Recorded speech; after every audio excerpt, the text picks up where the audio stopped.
সুপ্রিয় শিক্ষার্থীবৃন্দ, আসসালামু আলাইকুম। তোমরা সবাই কেমন আছো? আশা করছি ভালো আছো। আমিও তোমাদের দোয়ায় ভালো আছি। আজকের অনলাইন ক্লাসে তোমাদেরকে স্বাগতম জানাচ্ছি। আমি মোহাম্মদ হাসান ফরাইজি। আজকের অনলাইন ক্লাসের বিষয়বস্তু আমরা নির্ধারণ করেছি সেট অধ্যায় থেকে। সেট অধ্যায় থেকে আজকে আমি তোমাদেরকে একটি সৃজনশীল প্রশ্নের সমাধান করে দেখাবো। তোমরা নিশ্চয়ই এর মধ্যে তোমাদের অ্যাসাইনমেন্টের কাজগুলো বাড়িতে রেগুলারলি করতেছ এবং নিয়মিত অনলাইন ক্লাসগুলো তোমরা যদি ফলো করো তাহলে তোমরা অ্যাসাইনমেন্টের জন্য উপকৃত হবে। আসো আমরা মূল কাজে চলে যাই। আশা করছি তোমরা খাতা কলম নিয়ে প্রস্তুত আছো। দেখো, আমি বোর্ডে একটি সৃজনশীল প্রশ্ন লিখে রেখেছি। তোমরা প্রশ্নটি একটু খেয়াল করো। দেখো, দেওয়া আছে f of x equal to x cube plus k x square minus 4x minus 12 এবং g of a equal to 1 plus a cube plus 6 a to the power 6 by a কিউব হলে প্রমাণ করো যে x, অর্থাৎ ক নম্বর প্রশ্নে x belongs to n, x square greater than 3 এবং x cube less or equal to 30। এই সেটটিকে তালিকা পদ্ধতিতে প্রকাশ করে দেখাতে হবে। এবং খ নম্বর প্রশ্নে f of minus 2 equal to 0 হলে দেখাও যে রুট কে একটি অম্লদ সংখ্যা।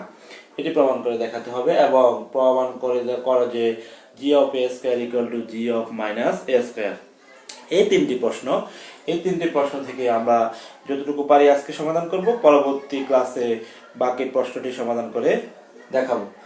তাহলে আসো আমরা প্রথমে ক নাম্বার প্রশ্নের সমাধান করে দেখি। ক নাম্বার প্রশ্নে আমাদেরকে বলা আছে f of x equal to x belongs to n যেন x স্কয়ার গ্রেটার দেন 3 এবং x cube less or equal to 30 হয়। অর্থাৎ আমাদেরকে এটিকে তালিকা পদ্ধতিতে প্রকাশ করে দেখাতে হবে। তাহলে এটিকে যদি তালিকা পদ্ধতিতে প্রকাশ করে দেখাতে হয় তাহলে আমরা প্রথমে লিখি, দেওয়া আছে x belongs to n যেন x স্কয়ার গ্রেটার দেন 3 এবং x cube less or equal to 30। এটি দেওয়া আছে। অর্থাৎ এখান থেকে যে সদস্যগুলো পাবো আমরা সহজ কথা আমরা বুঝি, x টা হচ্ছে স্বাভাবিক সংখ্যা, তাহলে x এর বর্গ হবে 3 থেকে বড় এবং ঘন হবে 30 থেকে ছোট। যে সংখ্যাটি বসালে x এর বর্গ 3 থেকে বড় হয় এবং x এর ঘন 30 থেকে ছোট হয়, ওই সংখ্যাগুলো হবে আমাদের এই সেটের সদস্য। তাহলে আমরা লিখি স্বাভাবিক সংখ্যা সমান স্বাভাবিক সংখ্যা n ইকুয়াল টু হচ্ছে আমরা জানি 1 2 3 4 ডট ডট এভাবে, এগুলো হচ্ছে আমাদের স্বাভাবিক সংখ্যা। তাহলে আমাদের এই সেটের সদস্য সংখ্যাগুলো হবে কি, যে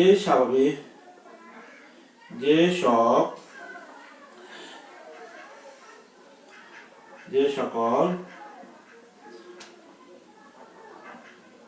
স্বাভাবিক সংখ্যার বর্গ 3 থেকে বড় এবং ঘন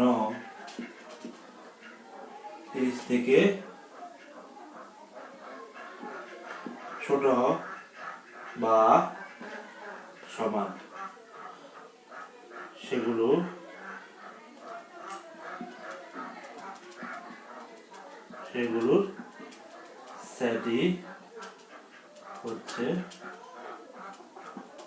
সেটই হচ্ছে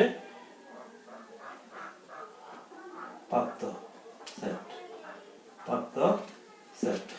অর্থাৎ যে সকল স্বাভাবিক সংখ্যাগুলোকে বর্গ করলে আমরা 3 থেকে বড় পাবো এবং ঘন করলে 30 থেকে ছোট পাবো, সেই সদস্যগুলোর সেটই হচ্ছে আমাদের আজকের উদ্দিষ্ট লক্ষ্যবস্তু অর্থাৎ লক্ষণীয় সেট।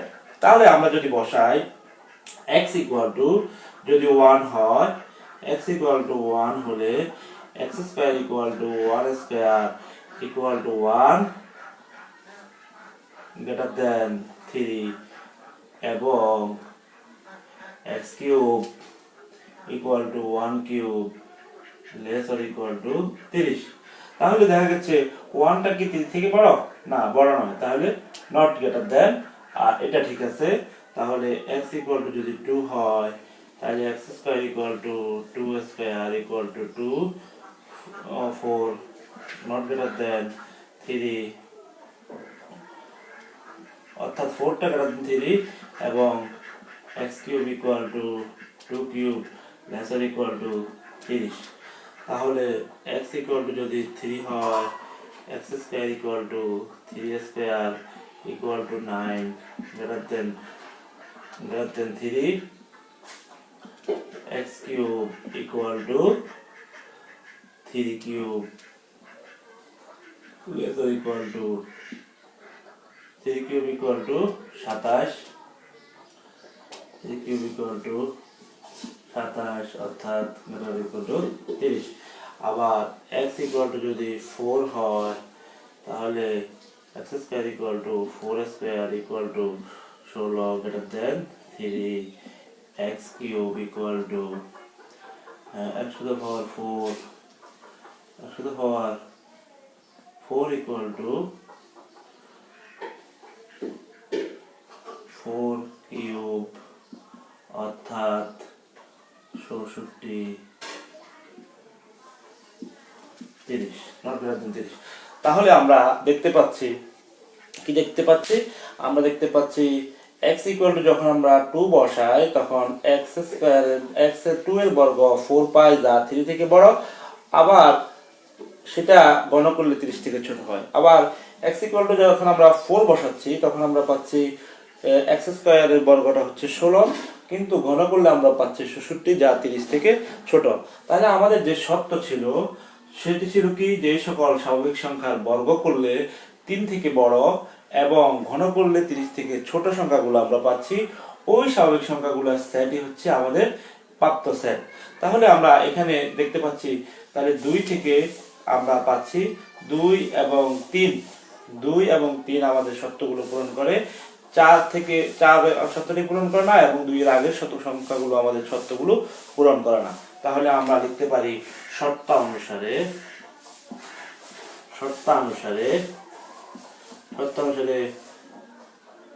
2 এবং 3 হচ্ছে প্রাপ্ত সদস্য। সুতরাং সেট নির্ণয় সেটটি হচ্ছে আমাদের 2 এবং 3। সেটটি হচ্ছে আমাদের 2 এবং 3। তাহলে তোমরা নিশ্চয়ই আবার খেয়াল করো যে আমাদের যে একটি সেট দেওয়া আছে সেটি দেওয়া আছে সেট গঠন পদ্ধতিতে, যেখানে বলা আছে x belongs to n এবং x স্কয়ার গ্রেটার দেন 3 এবং x cube less or equal to 30। অর্থাৎ ওই সদস্যগুলো আমরা নিব যে সদস্যগুলোকে বর্গ করলে, স্বাভাবিক সংখ্যাগুলোকে বর্গ করলে 3 থেকে বড় এবং 30 থেকে ছোট হয়, ওই সংখ্যাগুলোই হচ্ছে আমাদের প্রাপ্ত তালিকা পদ্ধতির সেট। অর্থাৎ 2 এবং 3 হলে আমরা ওই সেটটি আমরা পাচ্ছি। তাহলে আমরা ক নম্বর প্রশ্নের সমাধান পেয়ে গেলাম। এখন আমরা এটি নিশ্চয়ই তোমরা এতক্ষণে উঠিয়ে নিয়েছো, খুব দ্রুত উঠিয়ে নাও। আমরা এখন 2 নম্বর অর্থাৎ খ নম্বর প্রশ্নের সমাধানে যাব। খ নম্বর প্রশ্নে আমাদেরকে বলা আছে, দেওয়া আছে f of x equal to x cube plus kx square minus 4x minus 12 হলে f of minus 2 equal to যখন 0 হবে তখন আমাদেরকে দেখাতে হবে root over k একটি অমূলদ সংখ্যা। এটি আমাদেরকে প্রমাণ করে দেখাতে হবে। অর্থাৎ এই খ নম্বর অঙ্কের দুটি অংশ, অর্থাৎ প্রথম অংশে আমাদেরকে f of minus 2 equal to 0 এটি বাইর করে দেখাতে হবে, যেখানে আমাদের k এর মানটি দেওয়া নাই, k এর মানটি বাইর করতে হবে। তারপরে আমাদেরকে দেখাতে হবে k root over k হচ্ছে অমূলদ সংখ্যা, সেটি আমাদেরকে বের করে দেখাতে হবে। তাহলে আমরা খ নম্বর প্রশ্নে যাচ্ছি।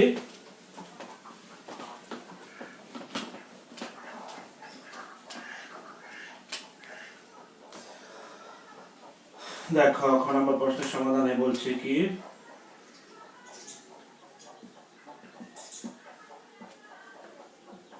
দেওয়া আছে f of x equal to x cube plus k x square minus 4x -12।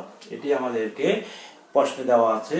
আমাদেরকে বের করতে বলা হয়েছে f(-2), অর্থাৎ x এর জায়গায় যদি আমরা -2 বসাই তাহলে কি পাচ্ছি, -2 whole cube k into -2 square -4 -2 -12, অর্থাৎ -2 হোল কিউব ইকুয়াল টু হচ্ছে -8, প্লাস 4k প্লাস 8 -12।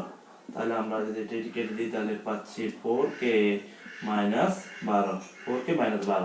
তাহলে f(2) ইকুয়াল টু আমরা পাচ্ছি 4k -12। কিন্তু আমাদেরকে সত্যে বলা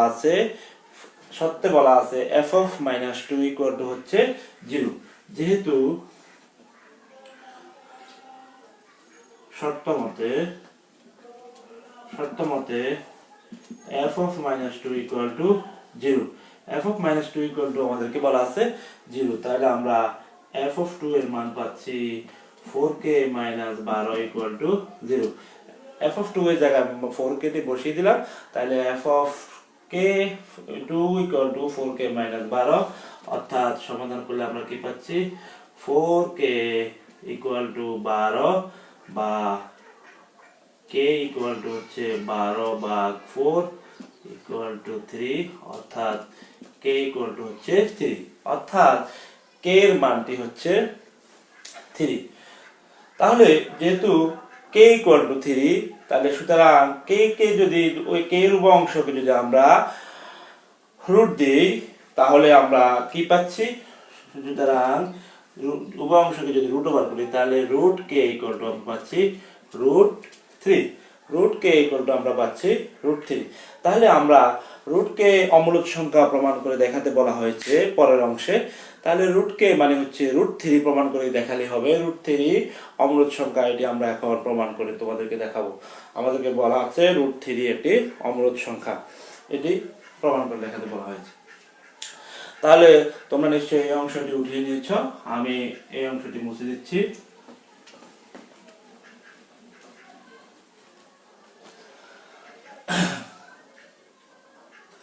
ধরি root 3 equal to p by q, root 3 equal to p by q। দুঃখিত, আমরা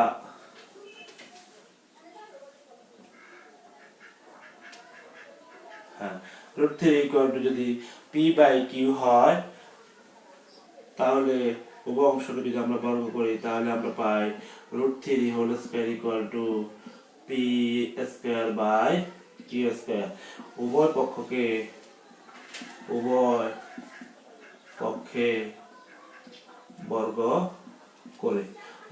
বর্গ করে আমরা পেলাম root 3 square equal to p square by q square। তাহলে রুট এবং স্কয়ার যদি কেটে যায় তাহলে থাকে কি p square by q square, অর্থাৎ যদি আমরা উভয় অংশকে q দ্বারা গুণ করি তাহলে কি পাই 3 into q p square by q square into q। উভয় অংশে q দ্বারা গুণ করে আমরা পাচ্ছি 3q equal to p square by q, উভয় অংশে আমরা q দ্বারা গুণ করে পাচ্ছি 3q equal to p square by q। তাহলে এখানে আমরা দেখতে পাচ্ছি কি 3q টি স্পষ্টতই পূর্ণ সংখ্যা, কিন্তু p square by q square পূর্ণ সংখ্যা নয়। এখানে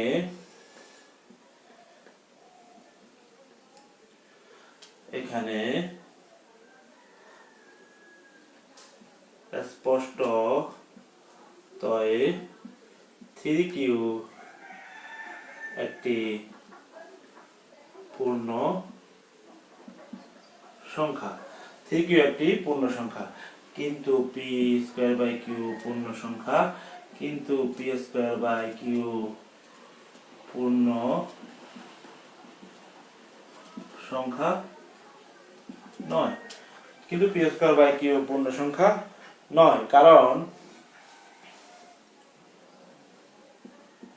কারণ P O Q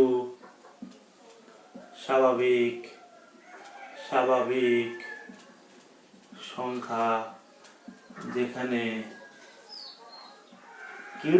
Q greater than 1 এবং পি কিউ সহমৌলিক এবং P Q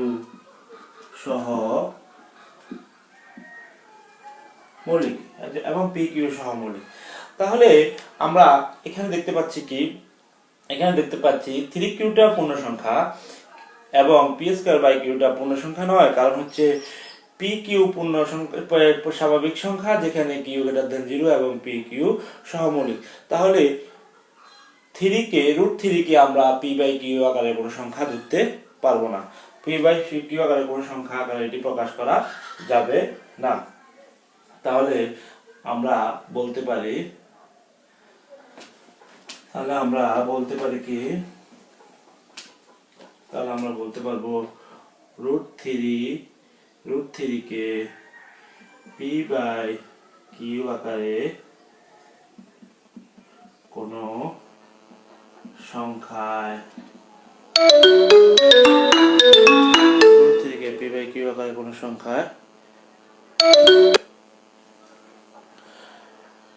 √3 K P by Q আকারে কোনো সংখ্যায় প্রকাশ করা যাবে না।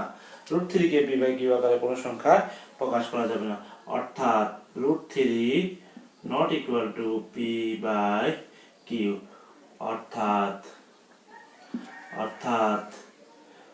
3q not equal to p square by q, √3 not square equal to p by q। সুতরাং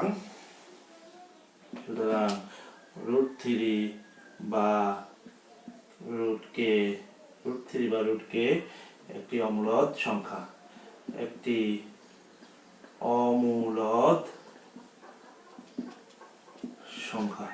অর্থাৎ √3 বাই k একটি অমূলদ সংখ্যা দেখানো হলো।